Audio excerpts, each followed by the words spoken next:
មិនអះអាងខ្លួនឯងថាជាមនុស្សស្មោះស្នេហាគឺជីវ៉ាអះអាងថាមិនចេះក្បត់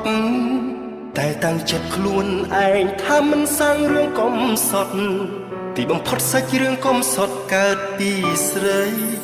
មនុស្សរស់ភ្ជាប់ហេតុផលមិនដេចក៏ចាំបាច់ភូតផពិតជាមិនយល់ពេលដឹងថាអូនមានអ្នកថ្មីបើបងមិនឃើញផ្ទាល់ភ្នែកបងក៏មិនជឿអ្នកដទៃគិតពីអ្វីទើបមានអ្នកថ្មីទាំងកំពុងមានរូបបងយើងជាសង្សារអ្នកណាក៏ដឹងហេតុអ្វីម្នាក់នឹងធ្វើជាមិនដឹងបើគ្រប់ពេលអូននៅក្បែរបងឬក៏អូនកុហកគេឬក៏គេចង់ឌឺបងប្រាប់តាមត្រង់គេដឹងថាអូនសង្សារបងទេ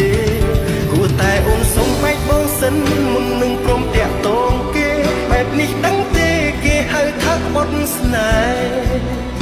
បើបងតាមមិនទាន់អូនប្រុងប្រាប់បងទេឬក៏អូននៅជាមួយគ្នាហើយគឺប្រាប់បង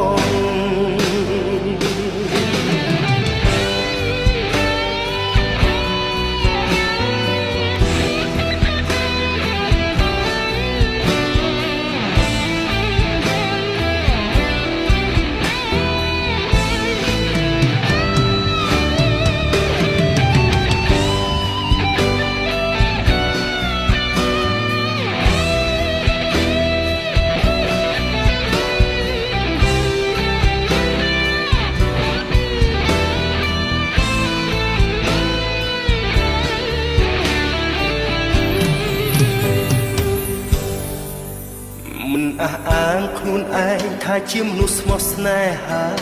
គឺជីវ៉ាអះអាងថាមិនចេះក្បត់តែតាំងចិត្តខ្លួនឯងថាមិនសាងរឿងកំសត់ទីបំផុតសាច់រឿងកំសត់កើតពីស្រី